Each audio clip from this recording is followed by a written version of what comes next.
చరిత్ర సృష్టించే ఈ సమయంలో ఏమాత్రం కూడా అశ్రద్ధ లేకుండా అందరం కష్టపడితే నాకు ఏమాత్రం అనుమానం లేదు, వికసిత్ భారత్, స్వర్ణ ఆంధ్రప్రదేశ్. ఈరోజు కష్టాలు ఉన్నాయనే ఉద్దేశంతో నేను ఆత్మస్థైర్యాన్ని పోగొట్టుకోవడానికి సిద్ధంగా లేను.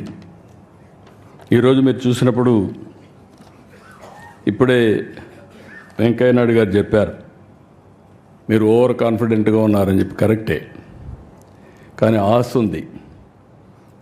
ప్రధానమంత్రి గారు 2047కి భారతదేశాన్ని ఒక అగ్రదేశంగా 1, 2 ఆర్థిక వ్యవస్థలుగా తయారు చేయాలనుకున్నప్పుడు అందులో నెంబర్ 1 స్థానంలో నా తెలుగు జాతి ఉండాలనేది నా ఆకాంక్ష.